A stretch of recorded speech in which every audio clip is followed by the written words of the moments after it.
Okay, right. Jukesie, you ready? I was born ready, mate. You were born ready. All right. Okay, let's do this. From packets of light and sound turned into packets of internet, and then back into packets of light arranged in rectangles on a larger glowing rectangle and vibrating diaphragms in front of you. It is 9 a.m. in Portland, Oregon on Friday, the 10th of July, 2026. I'm Dan Hon, and I've got my coffee, and this is my very, very first How People Work Live, a companion or successor event series to Hallway Track, which you might have heard of or attended. What is How People Work Live? Is a SEO heading? It's what happens when I get a guest and a bunch of people together to chat about how teams can work better together to build software and everything that you might not have been taught to do. How People Work came about when I was asked to distill my experience down into some workshops, which at the time I thought of as simultaneously flattering and a little bit rude. It took a long time to do, but eventually I managed to put together a series of workshops based on relationships, influence, communication, and strategy. The thing is, those words, relationships, influence, communication, and strategy, can also range from meaningless to actively harmful. So, what better way to show people what I mean than talking about it with other interesting people? When we are working together and building products and services, who are we doing it with? Are we supposed to influence people? Or is that some sort of dirty, manipulative Jedi mind trick? Or is it even a trick in the first place? It's weird that we call it a trick, a Jedi mind trick. And how exactly was I supposed to turn this meeting into an email? And when is the email supposed to be a meeting? And why are you even talking about strategy when that's not even my job? Well, it is a good job that I've got Matt Jukes, who you may also know as Jukesie here. Otherwise, I would be vamping for the rest of the next 90 minutes. Jukesie has more than 25 years of experience leading digital teams. I'm going to just read out your website for a little bit, Jukesie. Is that No, okay? don't do that. No. Is it too embarrassing? Yeah, Okay, then I'm going to do absolutely. it A because you're hundred very good percent at do your that. job and people should know that. Jukesy has more than 25 years of experience leading digital and product teams for public service organisations like the UK's Office of National Statistics, Essex County Council, JISC, the UK's Joint Information Systems Committee. I'm old because my dad's an academic and I know it as JISC. The BBC and lots of other UK government institutions, including UK's GDS. He's a trusted coach, an advisor on agile and product working practices, and also a stupendously prolific blogger and speaker. I cannot underlie exactly how stupendously prolific Jukesie is. He also promised to swear a lot today, which should keep me on my toes because I've not been around enough British people for a while. If you've been to a hallway track before, this is a little bit how it works. It'll be a little bit like that, but if not, this is how things will go. It's a bit like an open panel with a little bit of a presentation. Jukesie is up here with me, and all you have to do is imagine, not very hard, that you've just been watching and participating in the most insightful and sparkling wit you've experienced so far today on a Friday. There are a bunch of people milling around, some of which you may already know, and otherwise you might just know from the internet, and you don't actually know what their names are. So now you know what their Zoom names are. Well done. I will kick things off with Jukesie, and then once we get going, and I think Jukesie, you've got some slides for us to take a look at. Uh, I do. I don't have to use them, but they are pretty. we could use them, and we've got two jokes that we need to make. um, but otherwise, I will be paying attention in Zoom. So if you want to ask a question or chip in, and honestly, in one of these, you are allowed to just have more of a comment and less of a question. That's absolutely okay. Raise your hand in Zoom, which might take a few seconds because I swear they move it around every single time. And I will keep track in probably a Google Doc, and then I will call on people when they have a question in an appropriate order. I've also put the rules and a link to the code of conduct in chat. You should be able to see that. We are recording today, so if anyone you know didn't make it, who did want to come, they'll get to watch it on YouTube. I think that's it. Jukesy, this is only happening because you sent me an email about the workshop that I do. And then I felt honor bound to share the deck for it. And then you had a look at it and then we had a talk. Yeah. So basically, like so many of us like, do try to read your like one of the few newsletters I actually do bother to read out of all the very, very many that I subscribe to. And you've mentioned it, and like, I got in touch, which I don't do very often, despite the fact that that we have met in like real life in the past. But I spend so much of my time coaching kind of less experienced product people these days. And so much of that has nothing to do with product increasingly, and increasingly is about teaching them how to be better at influencing, better at communicating, better at understanding the bureaucracies they find themselves working. Like I mainly do um, UK central government stuff, and I'm currently with the Government Digital Service, which isn't. I can see Russell in in the screen, which is slightly freaking me out, like in front of me. But like, it isn't the generation of it isn't Russell's generation of GDS. It's a very different, much more civil service, traditional bureaucracy these days. That's a reboot It's in the franchise. yeah, it's kind of rolled back to old school cabinet office in many ways. So it's quite a different thing, and a lot of these younger and everyone feels like they're younger to a 53-year-old product person because like everyone feels like they're young now. So they're younger than me. That's all that means. But like for them, they've joined up, believe in the mythology of GDS, and like what they find instead is um something a bit more like the thick of us or something. Like it is very much like that more traditional civil service. So a lot of what I do is teach them how to understand people, how to understand bureaucracy, how to get their work understood, and who to influence and how to land it so that things happen. And so I was interested in your presentation. Then you sent me the slides, and I was more interested in your presentation. And then somehow I slightly um, guilted you into this on a Friday afternoon on the hottest day in the year in the UK. Um, so if I look like I'm sweating, it's because I really am, and it's not just nervousness. So I do have some slides. Like, Let's do it. let's do it. Let's share them. I'm trying to remember how to use Zoom because I haven't used it since peak COVID era. Um, Zoom's telling me you can see it, so I'm going to trust Zoom. I can see it. So basically, this is me. Like I'm a veteran, nomadic, experienced, blah blah blah blah blah. Basically, that just means I'm old. I'm restless. I change jobs a lot, so I've worked with almost everybody in like central UK government, one way or another. Part of the reason I know lots of people. I am experienced, but that mainly just means I'm opinionated at this point. I am very devoted to public service, though. So I do work for lots of organizations. I do bounce around a lot. Um, but I never really leave the idea of public service. And mainly, like I said, mainly what I do these days, I have lots of jobs with like head of product or head of digital or head of something in the title. But increasingly, what I do is coach product people or coach kind of agile delivery people, or sometimes entire kind of multidisciplinary teams. Like that's my gig essentially.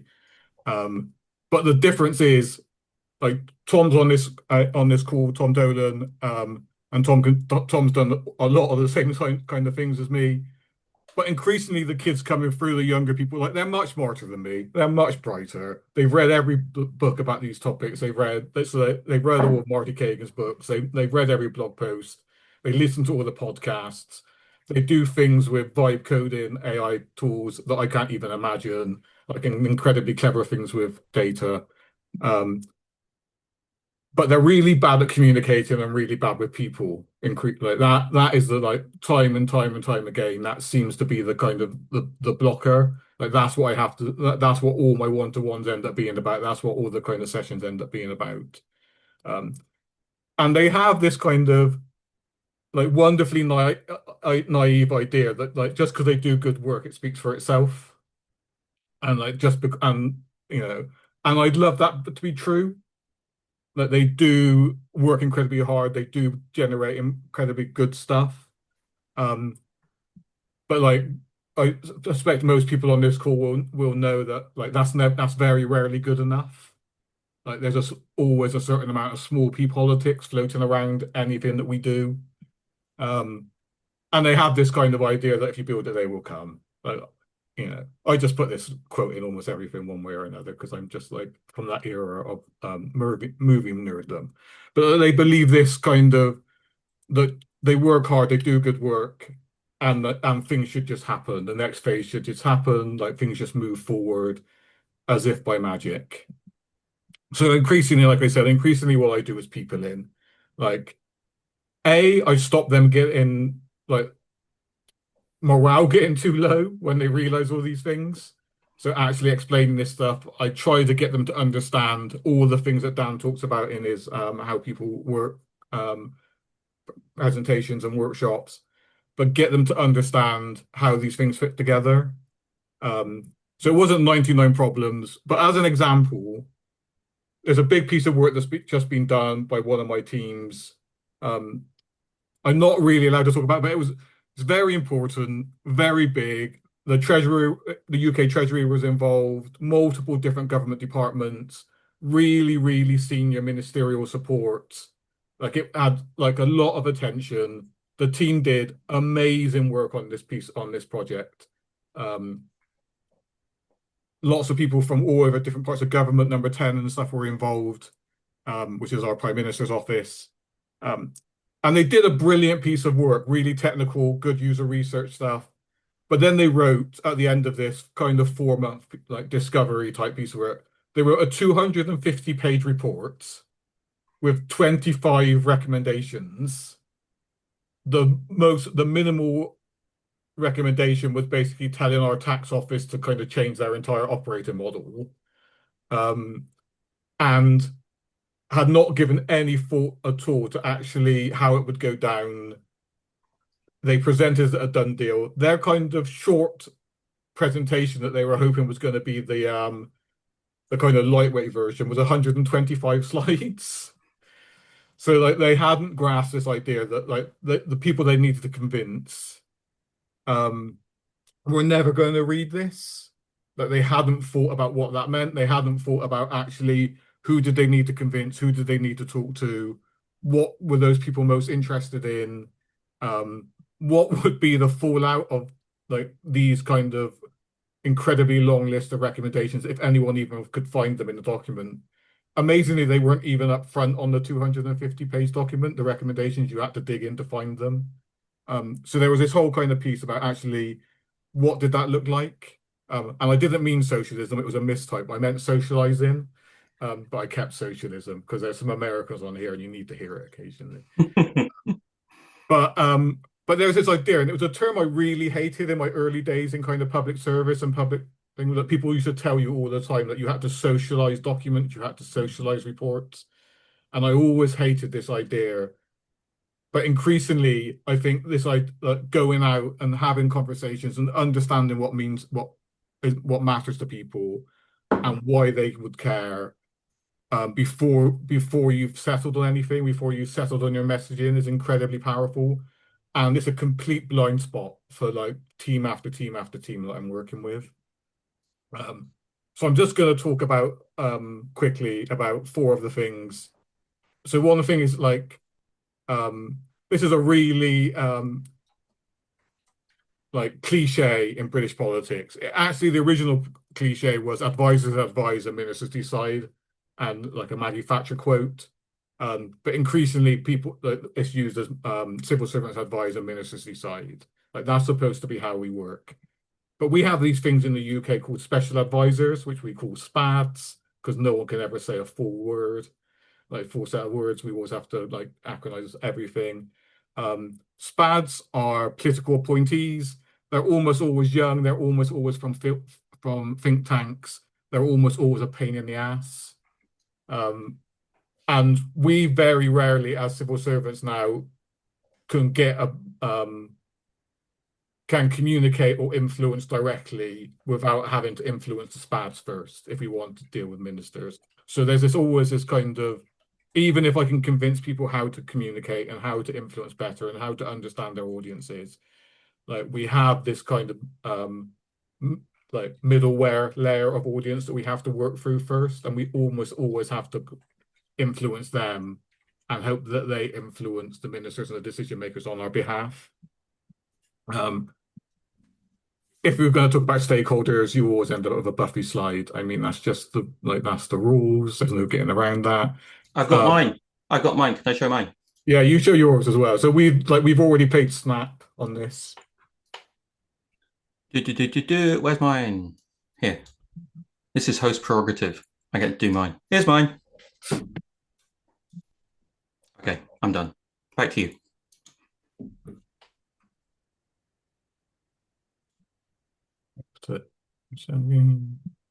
Okay.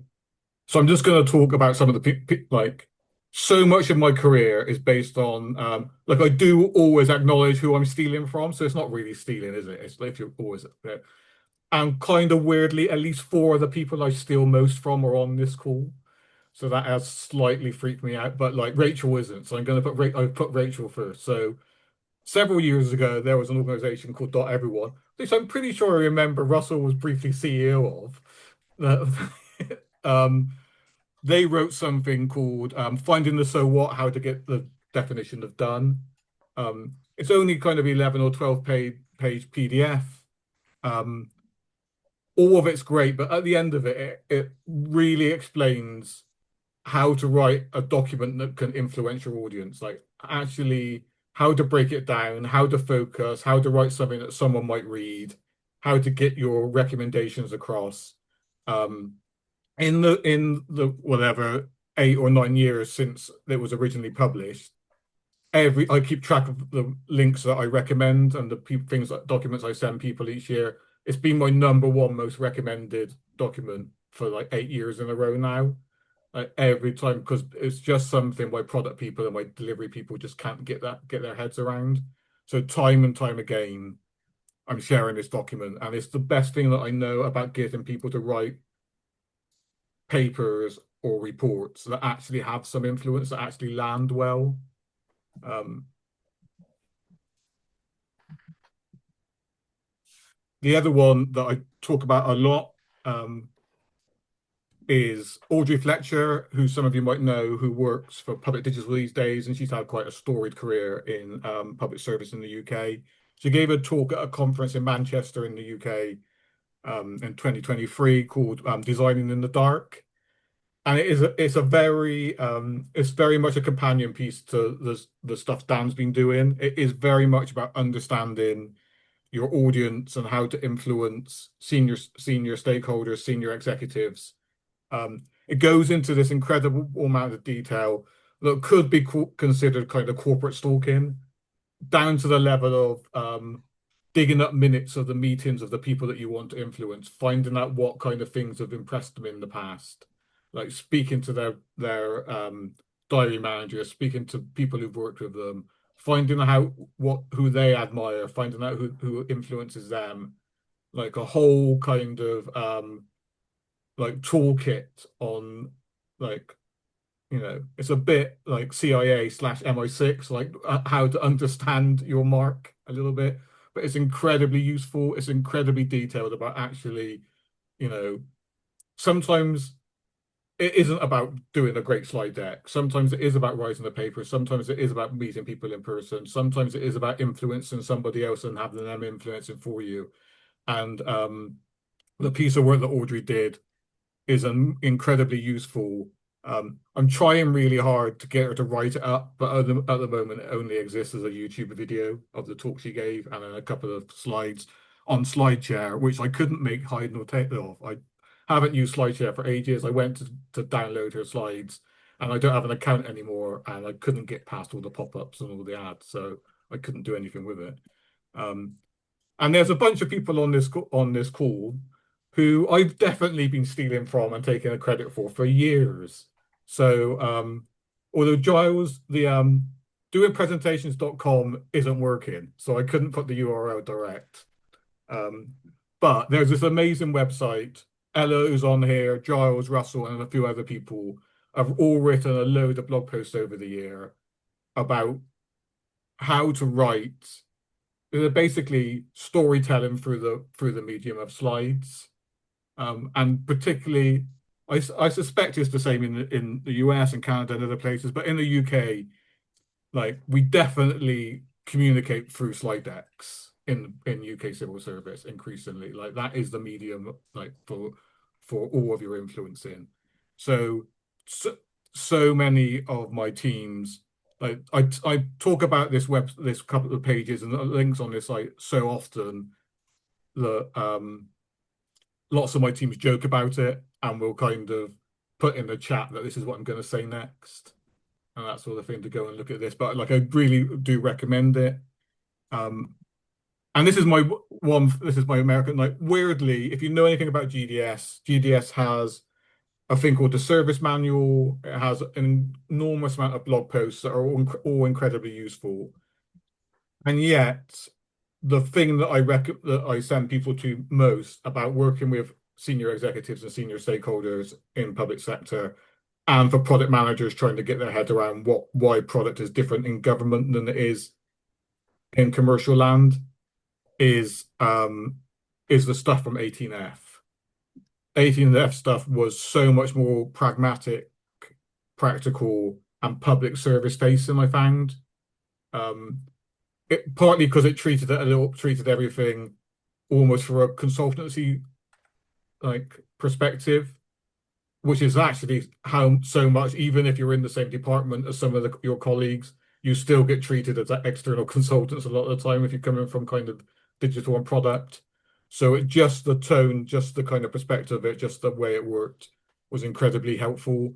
And so I was apparently it's all just called 18F again. I was going to say it was Alt 18F, but apparently they've reclaimed the domain. So all the 18F stuff has been rescued. It is all still there, and it's incredibly useful. And again, the link I've got here is about they're talking about how to deal with senior executives and how to influence them and how to get them on side. And it's again something that I talk to my teams about time and time again. And I think that's my thing, and I'm going to shut up because that was definitely longer than I planned. No, that was good. Thank you. I had thought while you're going through that about your socialism reminder, Yeah. and it was less about the socialism reminder, but more about the being told or taught that we're supposed to socialize things. Yeah. And then, do you remember how you explained it afterwards when it made sense to you? The way that I tend to explain it is I tend to use as examples is how scary it can be when somebody senior just sends you an invite that says quick chat with no context. And like that whole idea of things just landing in your inbox or just landing when you don't understand. And I said, like, even for more senior people, something that's just landing is going to affect them when they don't know anything about it. It can spoil their day just as much as like those quick chats can spoil your day. So I think it is about having those conversations up front. Yeah. Yeah, there's two. I'm like, even when you said that, I don't know how many other people here also have this reaction, but if something pops into my inbox or into my calendar that says quick chat, my nervous system just completely goes into overdrive. And a lot of the time it's like, shit, what have I done? Or how am I in trouble this time for whatever I've done? Rather than, oh, right, we might just have a decision that we need to make. I remember that when you were talking about socializing, one of the ways that I think you described it was going around and explaining to people what it is that you need to do or what you need to achieve, and making sure that people understand what it is that is going to happen. And it feels to me that that word, just socializing, isn't a helpful word. Like it makes sense that people would get turned off by it because it doesn't describe the actual practice of what you're supposed to be doing. So if I can invoke Russell or Giles, it seems to me that it would be better just to talk about it in terms of the activities. And when we talk about socializing, it's have you explained to anyone what it is that this means, right? Or do people know what it is that we're doing? Because socializing just sounds like another one of those shitty management consultant. We should have a mission statement, meaningless phrases that doesn't really connect or sounds like it's just useless busy work. Yeah, like it is a terrible term. Um, and it is definitely one that I'm guilty of using. Like if you spend 25 years in and around the civil service in the UK, like you do fall into terrible habits. There's no getting around it. Like I found myself asking someone who was holding the pen earlier this Yeah. week, and I almost had to like smash a bottle over my head for being so embarrassed for myself. Um, so I think you're right. I do think when we have those conversations, it is like that's the conversation that we have about it. Is like actually you need to let people know what you're recommending, what it might mean to them, what you might need them to do, like, and just get their views on it. Like that's the conversation. Like one of the things again, not to steal from Giles when he's like hidden in the background, but like that whole idea of like sharing drafts much earlier, like Mm-hmm. trying to get my team to understand, like to have these conversations when it's a much earlier draft and to have those conversations as soon as you've got those ideas and to get comfortable sharing those early drafts with people to get them on board with your ideas and to get that feedback early rather than handing things over as fait accomplis, which but there's a real risk aversion. Like they're used to things needing to not show things until they're perfect. And that's a real thing to like shake people out. And like a lot of it is kind of UK academia. Like that's what's in their heads. And it's in my teams for quite a long time to before you can shake it out of them. That academia comment is funny because the SPADs still basically PPE Oxford grads? Um, it's a little bit there's a bit more of a mix now, but there's certainly a lot of them in our current government. The there was an awful lot of them are Tony Blair Institute um, alumni, so a Right. lot of them are kind of Oxbridge. Um, some of your peers essentially, mate. But it's a wider range. But they definitely come from they definitely are from the kind of very similar school of thought still. They're young, they're ambitious, and they've got a lot of access, Right. essentially. I've got so one thing that made me think of is so that the way that I finally came around to structuring the workshop was to introduce people on working on relationships first and then on influence. And for now, I'm kind of happy with that.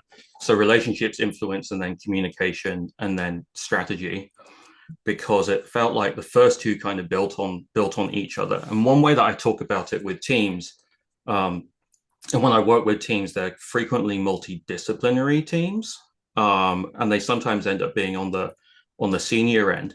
Is that I will be able to say there's at least one person in this workshop cohort who knows exactly what content strategy means and what content design means and what user research means. So if I'm being aggressive, it's kind of like, why aren't you doing that on the people that you need to work with? Because that kind of feels like it ties into what Audrey was talking about and what I also try to teach people to do, which is, do you understand the people in your organization and what they need? Because your example of the 250-page report, right? It's like, great, you did your homework. There's a lot of stuff in there, and I'm not going to disagree that all of it is useful, and that a lot of effort hasn't been put into it. But for each person, it's almost like asking, well, do you know what the report is for and why anyone asked for it in the first place? Like, are they asking for it for cover?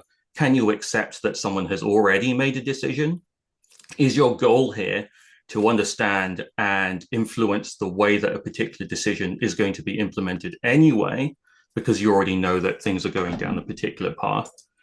And then when you start thinking about that, start thinking about, building up I like the way that you talked about it, like with MI5 or SIS or the CIA, right? It's like, do you have a mental model of the people involved in this decision or in this product and what their roles are beyond like you know what your org chart says and you know what their titles are in the org chart. It's like, do you have a case file on them? And like what Jock was saying, like in chat about this is a pertinent challenge for people outside of government. I think this is just an organizational attribute in the first place, which is why I landed up on how people work. It's you get a whole bunch of people together, and these are inherently people shaped issues. Um, so how do you do you teach people when you're working when you're doing your workshops or when you're doing your coaching? So how do you talk about um, finding out or doing your user research on the person that you need to persuade? So, so mainly this happens at the moment through kind of one-to-one conversations with. So it's quite specific about the like the team and the problem and the individuals existing already. And it definitely is like I think it isn't just government. Like I can only really speak to government, but I think it's just all like large established organizations. I think like big bureaucracies all operate like this. I'd like to hope some of the smaller, leaner, more nimble places aren't quite the same, but like at a certain scale and a certain age, I think this is kind of the things that happen. So the conversations I have with like we all is to have a conversation with my product people about okay, like who like where did this come from? Like where is the funding from? What was the original strategy? Like we have the whole thing with spending review and stuff like that. So like actually, can you draw a line to where the money came from? What have we committed to? What policy is this assigned to? Like there's a lot of different moving parts and like most of them just don't hold that in their head. They don't really understand how it fits into the wider picture. So like trying to get them to understand that and to work out that ecosystem and to build a picture of that starts to allow them to work out, okay, like it's these people in this team and policy that we need to discuss it with, and we need to understand what they really care about because they'll have a better idea about what the ministers originally cared about. Um, and that kind of thing is a more difficult thing. Like actually within digital, like does this support the wider for GDS at the moment? We've got this big blueprint, which is what basically our strategy. Are the things we're doing going to support that? Like, if not, like, how are we going to get support? Who are the people who can like get us to cover to move forward? It's different in every situation, but the biggest part of it always is for them to understand how the piece of work, how the discovery, how the alpha, how the like prototype or larger piece of work or transformation project fits into that wider ecosystem and where the pressures are going to come from. And also where the kind of competition for resources and attention is going to Mm-hmm. come from. Like, um, there's a lot happening all the time, everywhere, basically. And there's only so much money and there's only so much attention. So you have to be able to work out actually how to get in front of the right eyes and to have the right conversations at the right time. Um, and it can't always be them relying on someone more senior to to take that message forward for them. Right. It's actually, like I'm currently over kind of 9 projects. I can blag it for almost all of them, but only so far. So if anyone wants to be really convincing to have those conversations, I need the real team to be able to like make the case. And that's the big difference. I've got an example. Akemi in chat asked us to give an example, maybe about the kind of socializing. I think maybe, but so a specific example of what we've experienced that we can say resulted in good socializing, but also maybe what a bad example or experience is as well. I can go quickly with some bad examples. I have seen presentations for transformation projects, or simply like, developing a new or prototyping a new digital service. It wasn't just in government. I've seen it all over the place where eventually something gets up to, exec director type level, or if it's in government, I've seen presentations that get in front of a secretary. And at some point, they will include something like a burn down chart or an agile burn down chart. And then I sit down with the team and I'm like, I don't think it's reasonable to expect a secretary to, I think there's a good, it would be nice if they understood what a burn down chart was, but I really don't think that this is an appropriate thing to include as an artifact or as something to look at in this presentation, in this particular context. Because if you step back, what are you trying to get them to understand? In a lot of the time, I see the stuff that is in a presentation, like a stakeholder update or anything like that, as a lot of the time just being purely defensive. Uh, like we're quite worried that we might be in trouble, so we're going to put in as much here as possible to show that we've been doing what we're supposed to be doing, so that you'll be satisfied and so that you will leave us alone. And then stepping back even to a wider extent, it's like those examples of bad socializing feel often like they come from a state of panic, or they come from a state of insecurity or a lack of safety. So then you talk about, okay, well, what do you need from your manager? What do you need to understand from your org chart? What do they need to understand, and how do they need to manage you and help you succeed, so that you're giving them the information that they need, and they're not kind of acting from a, oh shit, we've got a stakeholder update that we need to do. We don't really know, or we're afraid of having a position on it, or making it sharper, for example.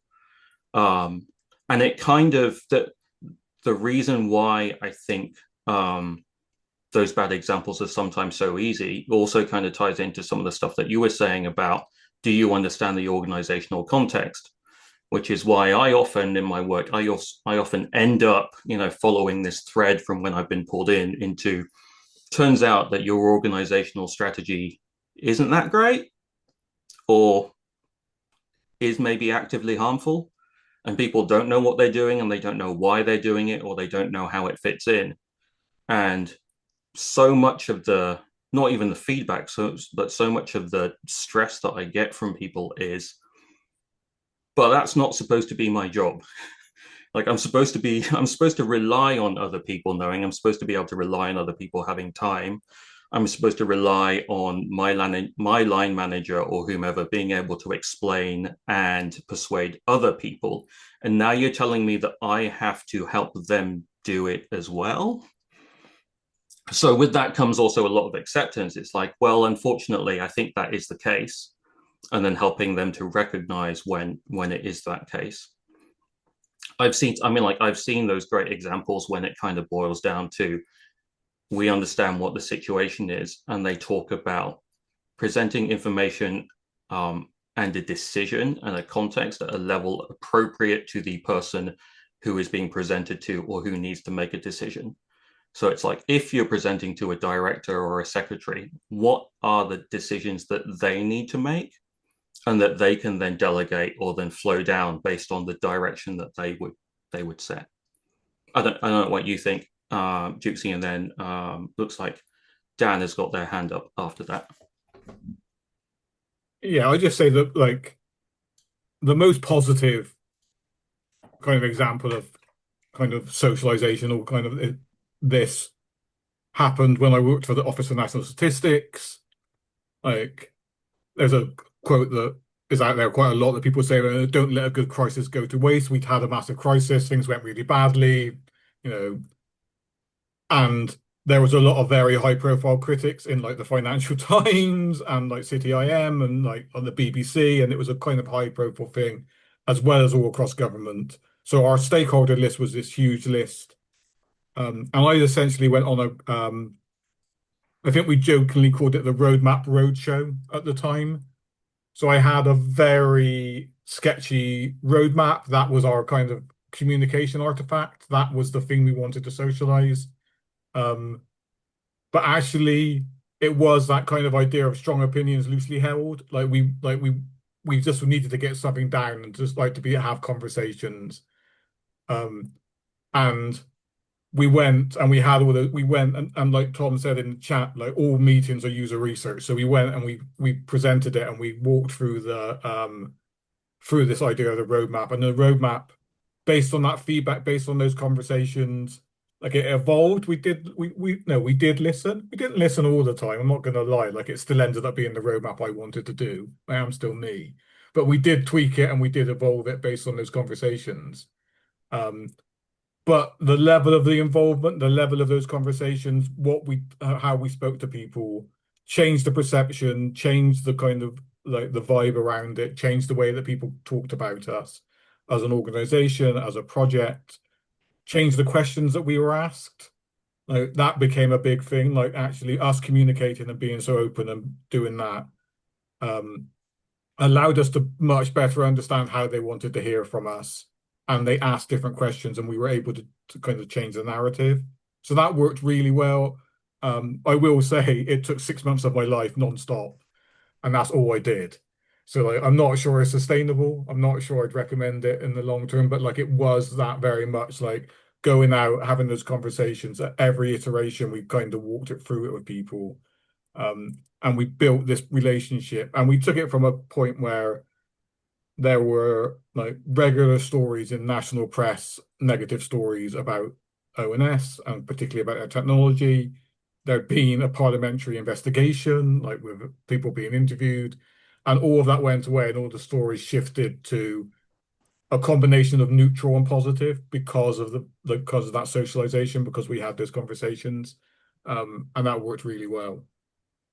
I'm going to let Dan talk because I really need a drink. Other Dan. Yeah, thanks. Dan, I was going to pick on something you were talking about that idea of, why do my managers not know this if I'm moving information up the scale a little bit? And I kind of wanted to talk about the inverse of that. I think it's the inverse of that, which is, I'm sure all my questions were based on the day I've had. So, is what I find, and I'd be interested in your thoughts on this, is this when someone's got a little bit of knowledge. So you're talking to a senior stakeholder and like, Yeah. oh, it's software though, isn't it? I've used a website. Why doesn't that go over there? And why can't you just change that? Like how, and I think Matt, you might have answered it. You just have to tell them like time and time again. But can you talk about that a little bit? Because I find that one of my challenges of not just stakeholders who don't live in my world, which is product as well, but also, the people that should be in my department and outside of my department still have the same sort of thing of like, yeah, can't it just do this? I've got an app that does it, how do you deal with that? So one of the ways that I deal with that, I'm just going to list these out because I don't think because I'm going to admit that I am not particularly structured about this. It just feels like what methods are just going to work on which particular person, which I think says something about how much do I know about them? Because I want to figure out the tiny bit of experience or knowledge that you're talking about always sounds to me as incredibly generic. So one of the worst cases in the US is, yeah, but I read the New York Times article about how they built a COVID tracking site in a weekend, and they did it for $50 and they did it for some pizza and it was these two teenagers. So why can't we do something like that? And one of the ways that I always try to start with is if I've got my dossier on them, if I really understand where they are coming from, then I will start approaching explaining it from an area where I think they've got domain knowledge. So somewhere where I think or I'm confident that they know how complex a situation is or how complex a decision is, or something where they know where they've got that deep knowledge. And then I can get them to think through, wait, for that, you couldn't do it in a weekend. They would absolutely be able to say, oh no, it's more complicated than that. You'd have to do all of this stuff. And then that's one of the ways to kind of make that bridge to, oh, right, you demonstrably could, because there's a New York Times article and then you can click on it. But to start creating that very first level of understanding and connect it to something that they viscerally understand. So that's one of the things that I do. If that doesn't work, then I look at the people who can either persuade them or who can influence them. So I look at the people who are at a very gross level, like who's on my side and who also disagrees, and who are the people whether org chart or not, that this person will listen to. Who do they respect? Who do they respect? And ultimately, sometimes in the political arena, it's who do they trust, but they don't know that they should trust them, but it's like a rock star that they would trust. So I've definitely done stuff in the US, like there might be an intransigent person, and then I'll be, you know what? I bet I could ask someone from 18F or USDS, or I could get Jen Polka to find someone and then drop them an email and kind of start nudging them in that direction. So it's looking at this entire toolbox of trying to technically educate them about how they're wrong is one method that might work. Isn't working in your particular case. So then I need to take a look at, okay, well, they are a person. They care about things. They care about these people. What can influence them from that point of view, and being able to kind of take a step back that way? Does that help? Yes. Yeah. I think my day has been lots of senior people who have worked on a huge program of work so they've a little bit more than I read it in the paper. They're a bit of that where they're like, I did this. And obviously the what they did is the bit that's up for debate somewhere else. And it only took 6 months. Right. It only took, so there's that little bit as well. But I think I hear what you're saying. I think it's about getting their trusted voices to kind of nudge them along as well. And probably as Matt says, like showing it enough times, showing how the sausage is made sort of thing to be like, look, we have to do this before we can do that as well. I think there's an element of scared straight you can use sometimes as well. Yeah. Like the reality is, like I do think AI is screwing us on loads of this because everyone thinks that they can build an app in like, in a couple of hours now. But the thing is, they're not wrong. Yeah, well, I think that's what I mean. That's why they're doing it. But I do think there's this thing is like the thing, particularly in like all public service, local government, central government, all of it is like everyone's scared of being the data breach, for being the big story about like the big tech fail. Like you can have the conversation, like if you don't do this properly, like this is you. Like the example I use for anyone who wants to not do things properly at the moment is in the UK, like civil service pension website is a complete and utter like disaster at the moment, and like millions and millions of pounds have gone down the tube on it, and the Capita, one of our big suppliers, have completely screwed the pooch. And like the conversation is like if you don't do these things properly, like you're getting these headlines. Like and there's scales of those kind of things. Like that's a big one, but there's other kind of horror stories that you can point to, and you can have those conversations and understanding what are the things. But I prefer to try the stuff that Dan was talking about then is like find out who influences them, even if it's just to point at them. Like sometimes it's just about keeping up with the Joneses. Like there's an awful lot of kind of that element, like working with councils, point to a council that does things well, working with like you can just kind of do that, and it like human nature is a powerful tool to take advantage of. There's a couple people. Tom Dolan put in chat something that I agree with. Which is Tom said, if you're prepared to accept the list of risks, then we can totally do that. And then one way down of kind of defanging that, oh, it's just a website. I've got, we could build a website. We built a website in 6 months, is to agree and say, yeah, you totally could. And let's figure out what would be in that website that you could build in 6 months. Because a lot of the time, I think you also need to be able to slow down. I think psychologically, it also helps to understand the pressure under which someone might be needing to say, but we can build a website in 6 months. We can do that. There's a reason why they're saying that. One of the reasons why is because they're probably shit scared. And that if we don't build a website in 6 months, they think that, the world will fall down, the sky will fall in, and they will get terrible newspaper headlines. They'll continue to get terrible newspaper headlines. I got, I was in a conversation that pretty much recapitulated what Tom Dolan was saying with a journalist at Wired, because they got a tip about this time last year that Doge had gone in to the Social Security Administration and that they were going to shut down Social Security and they were going to rebuild it in a month. Going to just completely throw it out, modernize it. We'll have a new Social Security administration system inside of 4 weeks. And I was like, yeah, you could do that, and it would do this much. And it is a policy decision. It's not a technical, it has nothing to do with the technical implementation a lot of the time, which is why I talk about how much this has to do with people.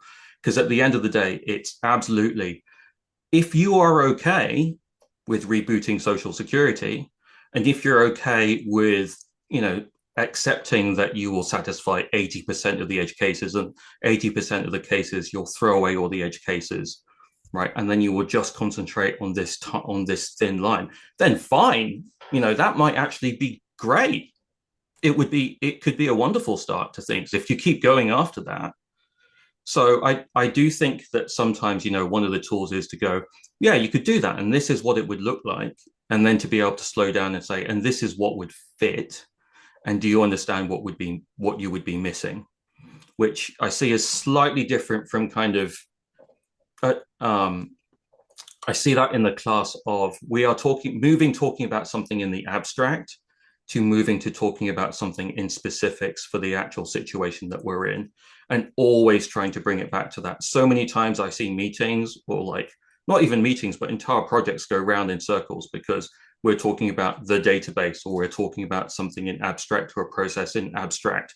And it's not, well, show me, it's like, show me where on this user journey it hurts. Like, where specifically are we talking about, and what decision are we specifically talking about changing, or what path are we talking about changing that could lead us to doing this in 6 months or something like that? Because if you're saying, there must be something that we can do, then yeah, there can be. So let's talk about that thing rather than going around in circles and me trying to persuade you that in abstract, 6 months is going to be practically impossible. Because when I say 6 months is going to be impossible, I'm also making implicit assumptions about what is politically tenable for that person and what they might be okay with. So I'll give you the inverse of that. I was consulting for a organization that had spent a whole bunch of time, like 10 odd years, on the modernization project for an internal, homegrown set of software. And it was late again. And everyone was freaking out because they were saying, there's no way that we can get more money for this. We've already spent so much money. We've already been through so many teams. There's no way. And I had a chat with the exec director. One of the things that I do is I make sure that I have one-on-ones with as many people as possible. So I want to sound out the exec director on, where their head is at. And it turns out that they had only been there for about a year, and they had come in with a remit of transformation. And, we're an established organization. We're doing things in a certain way. It is time to look at how we do things, so we do them differently. So I go in with an inkling that, what, she is looking in a way for not an excuse, but for support to go back to the board for something that will support or allow more radical change. And I really hate that phrase because it sounds shitty in management consultancy. But she wanted to be able to do more, and she wanted a reason to be able to ask for that. So she was actually open to saying, I need more money to do this properly and to support doing what you asked me to do when you hired me. And then everyone, when she came back with that, they were like, how the fuck did you get her to commit to another $5 million? I was like, because she wanted to spend another $5 million to do this properly. This is your chance now, right? And then we need to talk about how you got in this mess. But, thinking about it that way, and I think that goes back to do you really understand the person? Do you really understand the context? Do you understand their motivation? Do you understand their goals? Which goes all the way back to, I know about the exec director. I know where they came from before they got this job. I have an idea of why they got hired, how long they've been there, what they might be frustrated about, what they might want to do next. I've read their org's internal strategy when she came in, and that kind of thing. I've kind of forgotten why I came into this big long spiel in the first place. But that, I think, again, is one of those examples of why it's really valuable to understand the people, the people as they are people in an organization, and to be able to repeat back to them clearly, this is what you say that you're trying to achieve. Are we doing the things that are going to achieve that?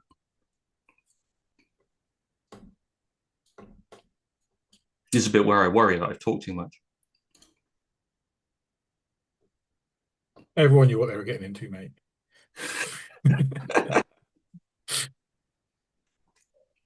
I get to do this. Jukesy, what do you think? I I think part of it, like I agree, like I think knowing where people, like one of the basic things I've always done, like much as I'd never encourage people to spend any time on LinkedIn, is like it does help when you're having these conversations to know where people have been before and know what they've been through before. Like you get you can understand like how traumatized people have been by previous kind of projects they've been through, programs they've been through, what are the kind of teams they've worked for, what are the suppliers they've worked with before. Like understanding all of that gives you some insights on kind of the language you can use, the kind of things that, like not to mention, the kind of things like to steer away from with them, because like you can find that stuff out pretty quickly.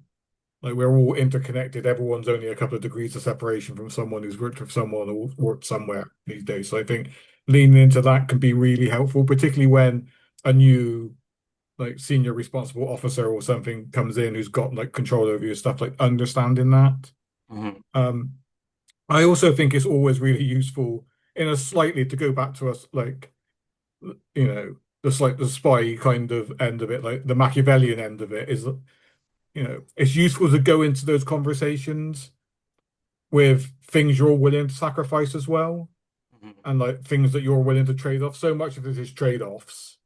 Um, and like one of the things in one of my previous projects, which was just a web project, but it was a very big web project, was I was fully aware that very few, like most of the traffic was no longer going via the website. Like it was a modern website, like people were searching and landing on pages. Um, a lot of the senior execs were obsessed with the website, with the homepage. I didn't really care, so I made a fuss, pretended to fight my corner, made it look like I was sacrificing stuff there in order to win elsewhere. And like knowing what trade-offs you've got, what things you're willing to fight for and what things you want, and going into those conversations knowing that ahead of time is well, just makes that whole kind of trade-off conversation a lot more straightforward. And that's what all this is. Like you never get to do everything you want, ever. Like we never get to do that. We never get to do everything we need very often. Um, so being able to like find the balance and having already decided that so you don't get kind of pushed into awkward situations or having to commit to stuff that aren't the things you want to, by having that kind of framework in your head before, it's certainly helped me in the last few years. Well, one of the things that I say just to kind of like add to that a little bit is that when I see a lot of competing interests, and there will always be a lot of competing interests, right? Um, it's to say, well, we can't, not everyone can get what they want at the same time. But if we're all willing to agree to an order to things, then we can work on doing one thing and then doing the next thing and then doing the thing after that. And what that requires is that kind of peer coordination to say, okay, can we agree to that? Which is essentially reminding them or kind of getting out to them, well, this is what a roadmap is. In other words, it is a list of things that we're going to do in a particular order, or at least we're going to try to do in an order. And then sometimes the situations that I'm in are a little bit of a, okay, so how much can we get ourselves together to do the first thing on that roadmap so that we can rebuild that some of that trust, so that, okay, I believe you that you did the first thing. Now I have slightly more belief that you will actually get to the second thing, which is what this person wants, which means that you might get to the third thing, which is what this other person wants. So a lot of the time it's also kind of breaking that down.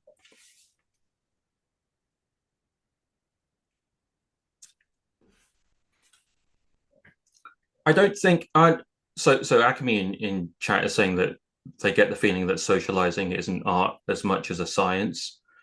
Um, one thing that I talk to teams about when I work with them is I like to explain that it's like there should be a base level of socializing that everyone is familiar with, but not everyone has to be really great at doing that in the same way that, for example, you've got someone who is your user research expert, you've got someone who's your designer, and so on. So it may well be that someone has got more of a specialty in that or knows more to do with that, but it is something that I think you can put together as a team. And some people are just going to be better at it. You know, I had a cohort of about 15 people, and out of them, you know, the peers kind of instinctively recognized and nominated one person who's an engineer, right? And they were like, Ryan gets it. He just does it. We don't know how he does it. But every time he's been in a meeting with something like this, he managed to come out and he's persuaded everyone to do it, and it's not even supposed to be his job. So just going through that process more slowly kind of helped everyone think through, and honestly helped Ryan think through, well, what is it that you're doing? Do you know why you're doing that? Yes, you can be doing it instinctively, but it is possible to kind of think through, well, why did I do it that way with that particular person? And then how did I do it? And just talking about that out loud together as a team helped everyone, you know, across the board go, okay, right, that's a thing that I could do. And we started seeing changes there, like pretty much the very next day. So we got to talk about, okay, well, you know, they were like, oh, right, that's something that I got to put in practice. I understood because we talked through an actual example, right? It was clients that Ryan was working with at that time, or teams that Ryan was embedded with at that time. They had a meeting with their government client, you know, that we were talking through, and he talked about how he kind of instinctively went, okay, well, this is the tack that I would take with them.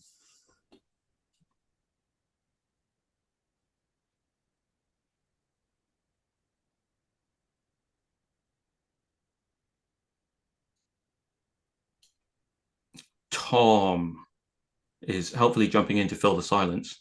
Yeah, I thought I'd talk about something else.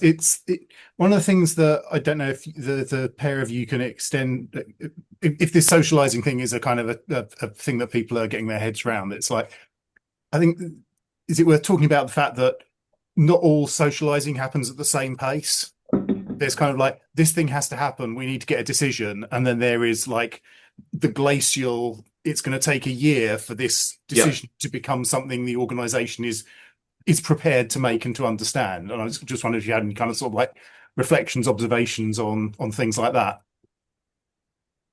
Yeah, Jukesy?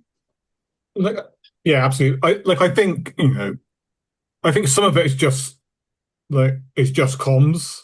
Some of it is just comms engagement. I think the reality is, like Tom is like I've been pretty obsessed for quite a long time on around the whole kind of working in the open thing, and like actually us being much, much better at talking about what we're doing, but also why we're doing it and what the ambitions are and what our outcomes that we're seeking to achieve, and like not always doing that out in like the general public. Sometimes that's about doing that on your intranet, and sometimes that's about doing that on Slack or whatever the communication channel might be.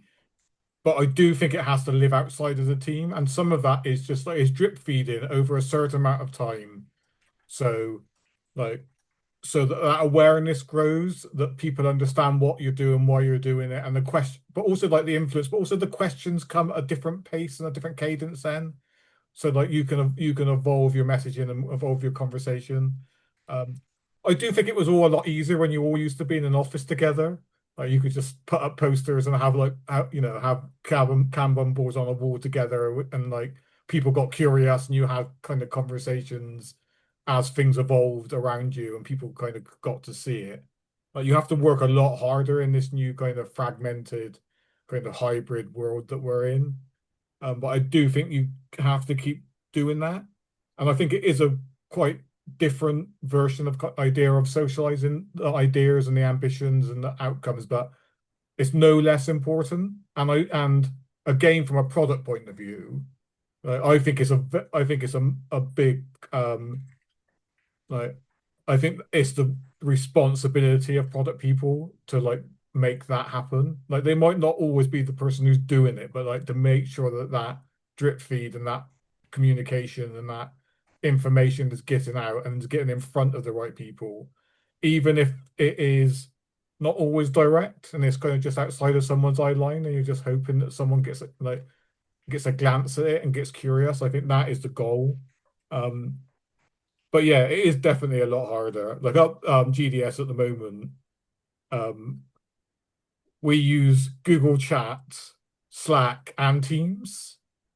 Like so to trying to get any kind of coherent messaging from one team to another, but even to an entire team, like because individuals in the same team will lean towards one of those channels or not is um let's just call it frustrating. Like I won't go further than that, despite how hot I am. Um, so Tom, you asked about, or you were talking about, the fact that socializing works at different paces depending on, I think, different needs. The way that I've always thought about that is, or one example might be when I have one-on-ones with people when I get started, and they talk about problems that they're experiencing or things that they want to do, and that they will never be allowed to do, for example.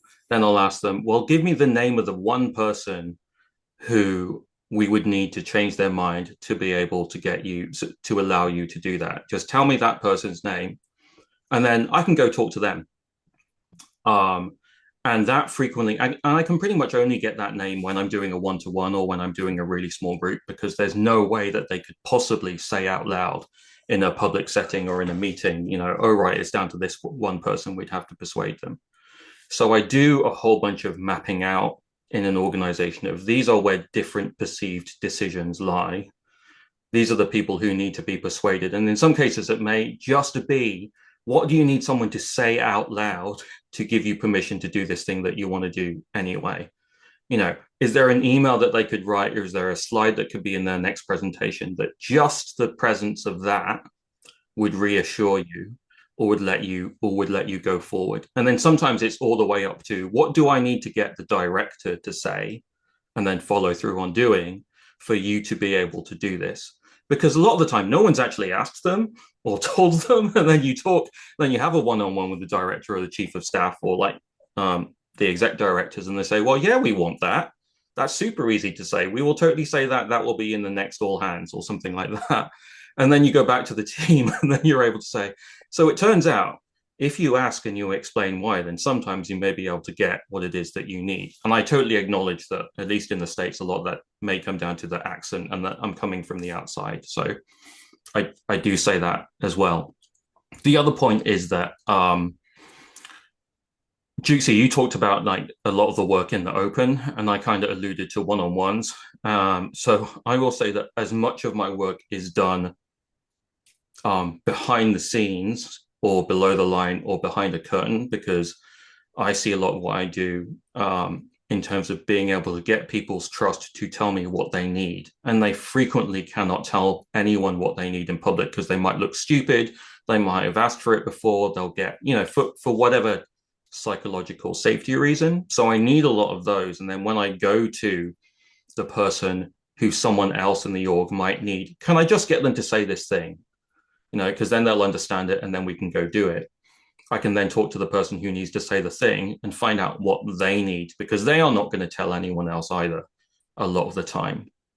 So a lot of it is, in the video game analogy, it's like, I've got a whole bunch of fetch quests to do before I complete, this overall thing. And then I need to map out all the fetch quests. None of these people are NPCs, which comes on to Jason's thing about socializing and how much of the socializing isn't just, sharing and tuning messages and then making sure ultimately that people understand what you are telling them and they have the information that they need to make the decisions that are at that level.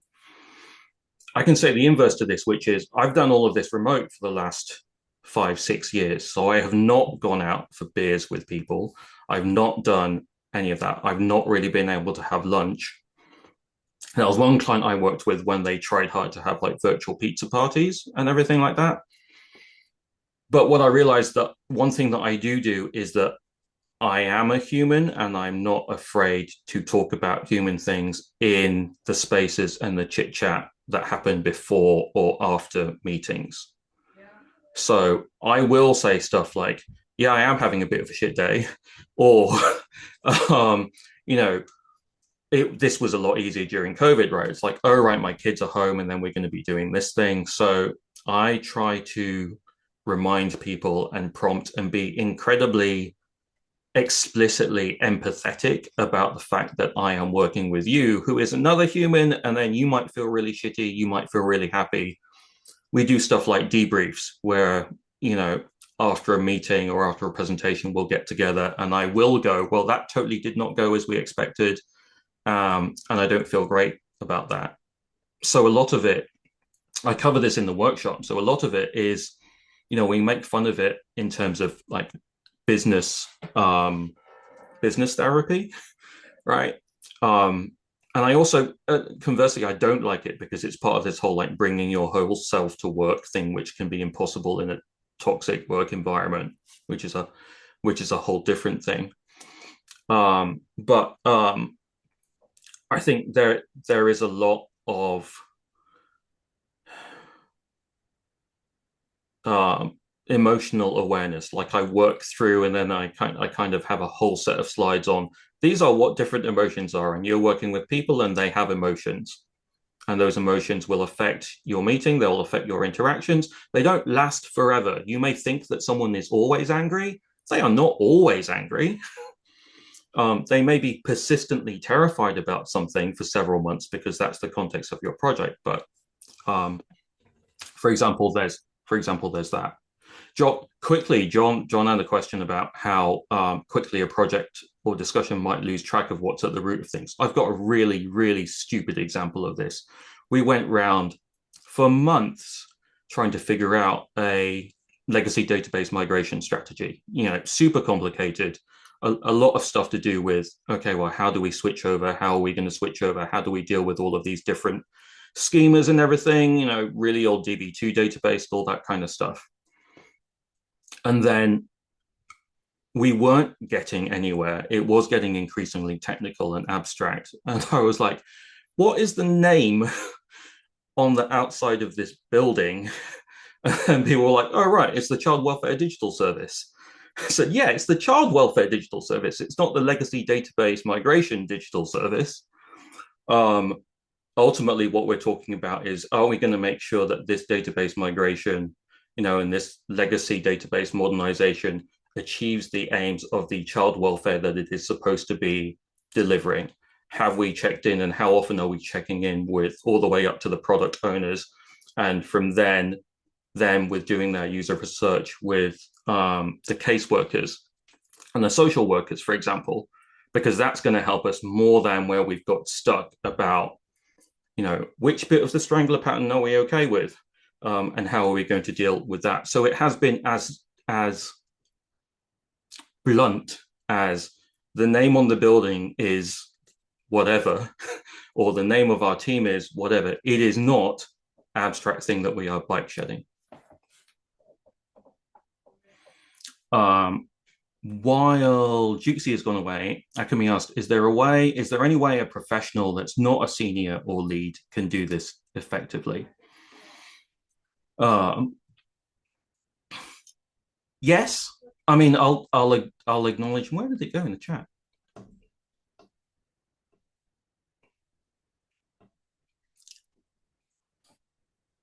Yeah, I think so. I'm going to agree with Jock on this about. So Jock's answer to this is, you know, incepting the idea of what you want in someone more senior.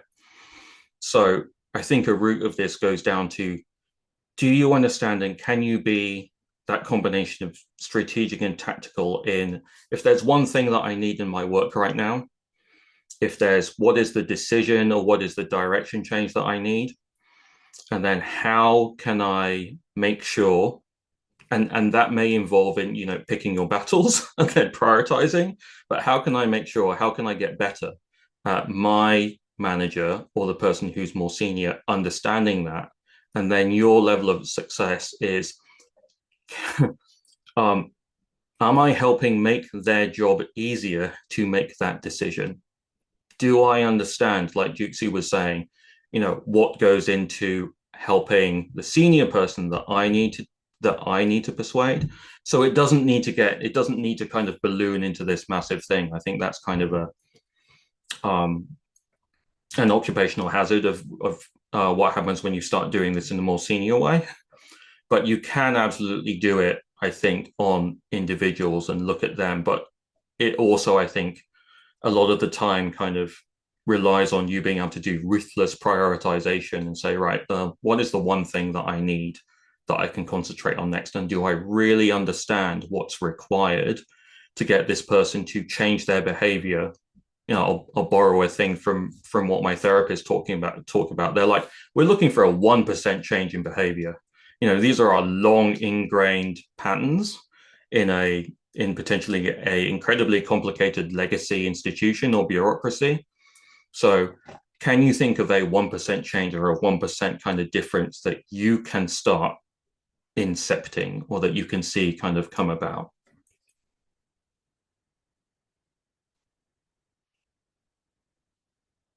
Jukes, so that question was, I think, maybe also towards the kind of like the younger ones and the people kind of just starting out on the product and service end of things. So what are some kind of specific tactics, or what are kind of some specific things that you may be able to do that if you're like below mid-level, or if you are just kind of starting out? So I think some of it is like you don't have to influence like the minister, like or the chief exec straight away. Like influence happens at different layers. Like so actually like if you're in a team like working on the best way to influence your product lead or your kind of design lead and kind of having those conversations and being the voice of the team and kind of working with that, I think is influential. Like being the voice of a team, like speaking on behalf of a team immediately carries more weight than you as an individual as well. So you're already got more influence. You can already kind of do that and work through. Like Jock said in the chat, that you can kind of you can kind of what we used to talk about as like managing upwards. Like you convince your manager to speak on your behalf and to take that up, and you're doing that slightly puppeting people. Like I mean, it can be effective, but it is all kind of silent work in the background. So I do think like there are ways. I do think some of it is just building confidence and building like confidence in your kind of take on things, and whether that is just sharing more on your channels, putting stuff out there, like being confident to speak up in meetings. And a lot of it relies on that kind of psychological safety thing, which we don't all have. Like one of the teams I'm working with at the moment, definitely like one team feels confident to do all that sort of thing. Another team, they're battered down the hatches kind of thing. They're kind of like always worried something's going to come back and kind of blow up on them. So I do think there's a kind of way that you have to kind of approach that. But I also do think it's the job of the more senior people to amplify those voices. Like it is to identify the people who do want to be influential, who do have a take on things, who do have a perspective. It is your job to like support them and to put them in the places where they can be heard and they can have the influence, and to bring those people through. Like no one wants to hear from me anymore. Like I'm 53 years old and I've been doing this for 25 years. Like I need to get out of the way. It's my job to find people with things to say and ways of influencing and encourage them and back them up and support them in doing that.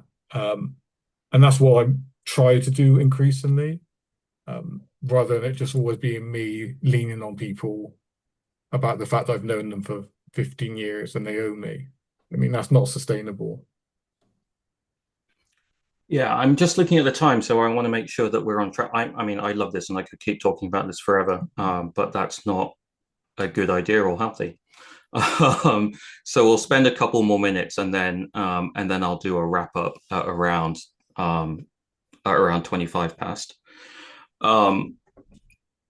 There is I think there's something really important in confidence. Mike Montiero does a really great course in presenting with confidence, which is a little bit of presenting and then mainly about the confidence part. So a lot of the time, what I see is, especially with younger people, they're still very nervous about whether they know what they, at least the ones that work with me are pretty nervous about whether they know what they're doing. So one of the first things to remember is that you have been hired for a reason. It is because they have spent a lot of time and money and energy and effort into getting the best person for the job. So you do actually know what you're doing. If you start deflecting and if you are not, you don't have to be forthright, but you know what you're doing, you can make recommendations. You do have the experience, and that is what they are paying you for. They're not paying for you to equivocate. They're not paying for you to kind of fudge anything in any particular way. If you feel strongly about it and you can back it up, then that's what you need to be able to recommend, and that's the direction that you need to be able to go in.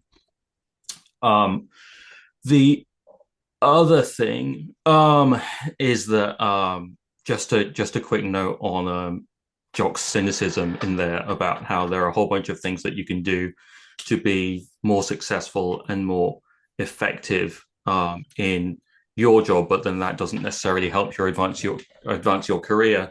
Jukesie talked about small p politics at the beginning of this. This might be what we've been talking about, small p politics, and then there's kind of like potentially a superscript or a subscript politics that is the entire different one that is that is all about what you need to do and then what you need to be aware of in terms of just advancing your career. I'm going to see if I can. Jukesie, do you think you can cover Akami's last question in about 60 seconds? Yeah, I was just going to type in, but Yeah. My goal is like, I think sometimes you can just like, you have to wrap those conversations around something that they do care about. So you have to kind of stealthily like shift the conversation and get in the room because it is a topic that they do want to talk about. But I will be honest, sometimes you just can't. Sometimes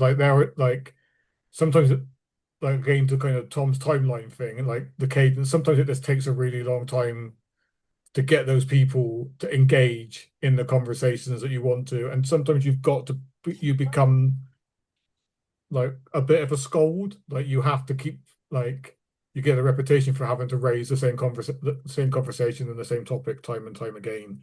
If it's something you care about, it's worth it. It's worth doing. It's worth being the person who wants to have the accessibility conversation all the time, who wants to have the kind of like engagement, whatever conversation. Sometimes you've just got to own it and own what you care about and just keep pushing. Sooner or later, the doors open, is my experience. It just takes a while. Thanks, Juicy. So I had a very polite request from someone to make sure that I wrap up with an explanation of what my workshop is about and how this ties into it. So this has been a fantastic kind of whistle stop and very unstructured conversation about the kind of stuff that Matt and I cover. I will start off by deflecting and then just talking about what other people have said after they've gone through my workshop, which is that they've said that it's a crash course on forming direct, empathetic, and honest and strategic relationships with other humans to get hard things done in complicated organizations. It's really difficult to ask for a testimonial, so I feel really proud of myself there. So the way that the How People Work workshop works for teams is that it is a 4-week course. So I take a cohort of up to around 15 people. It's online, it's on Zoom. And then over 8 sessions, I take a cohort through group teaching. So the first session in a week is about 90 minutes to 2 hours of teaching. And then we follow it up later in the week with a practical session, so a group feedback exercise. Everyone is NDA'd up. So we take what I've been teaching at the beginning of the week, and then we apply it to live work, whether it's client work or whether it's internal work. And then I talk through and I help people use the skills that we've been talking about earlier and how they apply right now. So all of it is based on real work so that you can practice what you've been learning. And it is mainly for teams who are working on complex and complicated technology projects, whether that's digital transformation all the way through to legacy modernization. And one of the big things that it gets for teams is that it helps teams increase ultimately their influence. So if you need people to listen to, if you need the right person to listen to, if you don't know who to listen to, if you're having trouble knowing what to ask leadership for, or if you're having trouble getting leadership to provide that to you, it helps you get people to change behavior.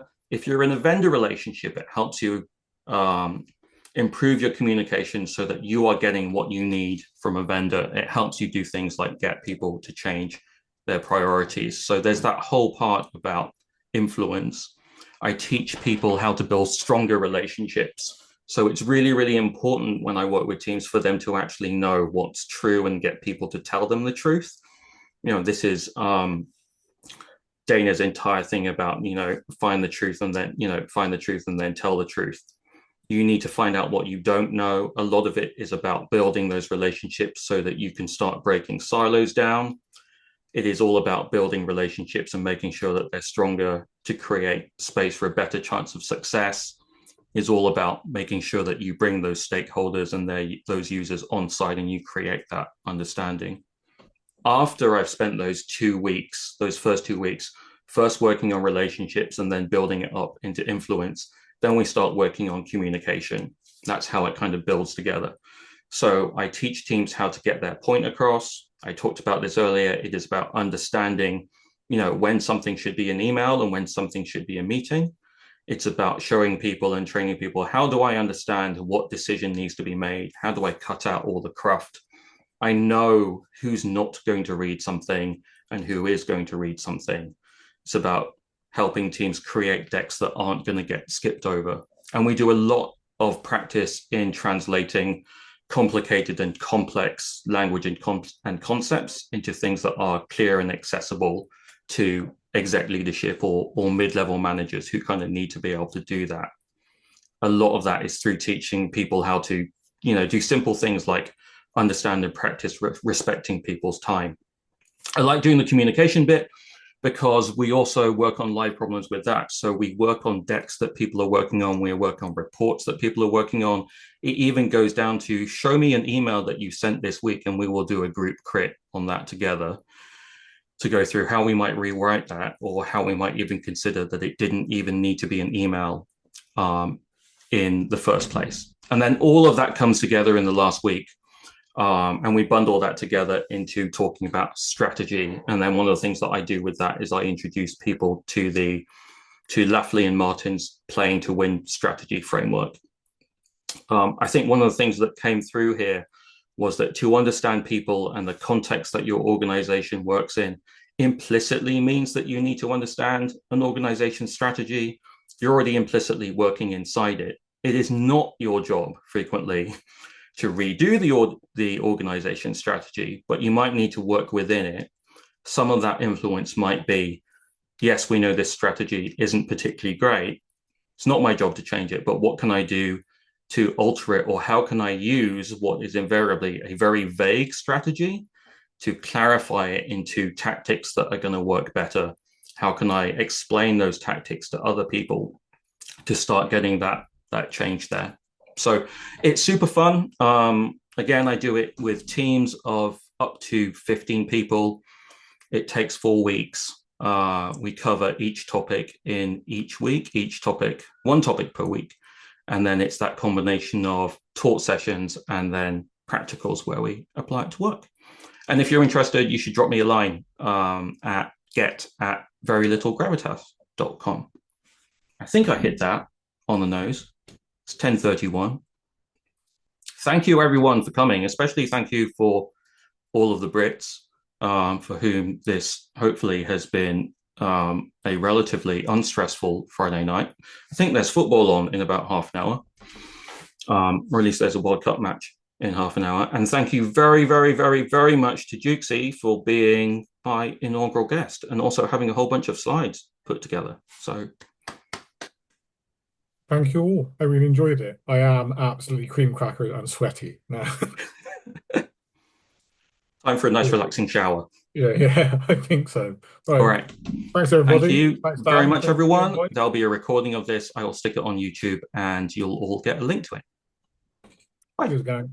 Thank you. Bye.